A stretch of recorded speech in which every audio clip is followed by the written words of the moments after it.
Hello, my dear students. Welcome back to another learning lessons in my Physio-Pulse channels. Today we will discuss about the utilization of ketone bodies, that is the ketolysis, in your exam-oriented way. And before that, we have already discussed in our part one lecture in ketone body formations how ketone body is formed and the causes of ketoacidosis and what are the steps of ketogenesis and how ketone body has formed. So in today's lectures, you will find the clear explanations, diagram, and important concepts here. So before we start the lectures, if you feel the lecture is helpful for you, then you can like, share, and subscribe to support the channel. And now let's begin with our ketolysis or utilization of ketone bodies. So first of all, ketone bodies are utilized in the extrahepatic tissue as a fuel. So steps of ketolysis are the activation of acetate. First, two reactions takes place in extrahepatic tissue, which are activated acetate to form the acetyl-CoA. In the first reaction, action of acetate with the succinyl-CoA, the major pathway by which acetate is activated in the extrahepatic tissues. This acetoacetate reacts with the one molecule of succinyl-CoA and catalyzed by the CoA transferase enzyme to form the acetyl-CoA and succinic acid, the succinate. So this is the reaction sequence. Acetoacetate combined with the succinyl-CoA to form the succinic acid and acetyl-CoA and with the help of enzyme CoA transferase.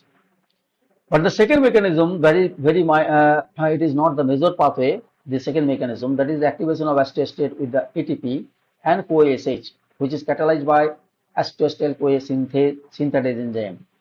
And this is the reaction sequence. Acetate, when combined with the ATP, it will form the acetyl-CoA with the help of synthetase enzyme. Now, some fate of the beta-hydroxybutyric acids. Beta-hydroxybutyric acids may be activated directly in extrahepatic tissues by synthetase enzyme, and this beta-hydroxybutyrate can be converted back to the acetoacetic acid by the enzyme beta-hydroxybutyrate dehydrogenase and NAD+, and both these reactions are the reversible. And another fact of acetone is, as it is difficult to oxidize in vivo, so experimental evidence shows that a very slow rate of utilization of acetone. So excess acetone can be breathed out or also excreted through the urine. So these are the specific steps for the ketolysis, and this is shown in the diagram here. Now, in the regulation part, if you see the ketogenesis, there is ketogenesis spreads up or slow down depending on the three important factors. Number one, the level of circulating free fatty acids. Number two, rate of the entry of free fatty acid into the liver, and this is important. These two are the very important. First of all, the level of circulating free fatty acid is what is this? Ketosis does not occur in vivo unless there is a rise in level of circulating free fatty acids, which arises from the lipolysis of triglycerides in adipose tissues. Therefore, conditions that affect the mobilization of free fatty acids from the adipose tissues are important in controlling ketogenesis. For example, during starvation or deprivation, there the insulin to glucagon ratio is decreases and increasing the lipolysis in adipose tissue. So in this way, it can be regulated. Number two, rate of entry of free fatty acids into the liver.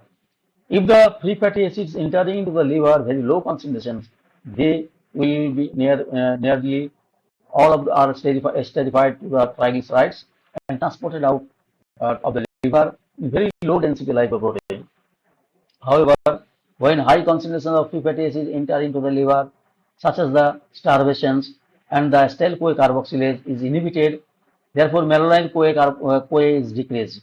So decreased malonyl-CoA results in increase in beta oxidations of fatty acids, activation of carnitine palmitoyl transferase 1 (CAT1), and which allow more free fatty acyl-CoA to be oxidized. So acetyl-CoA with this carbon dioxide with the combining of carbon dioxide, it will form the malonyl-CoA. So students, we have covered today our lectures with the steps of ketolysis as well as the regulation of ketogenesis in a simple exam oriented way. So students, if you found any queries regarding this ketolysis process or the regulation of ketolysis, you can give some comments in our comment box. And if you found these lectures helpful, do not forget to like, share, and subscribe to the channel. Press the notification bell so you never miss our upcoming biology or physiology, biochemistry lectures. Thank you for watching. and we'll see you in our next class. Thank you.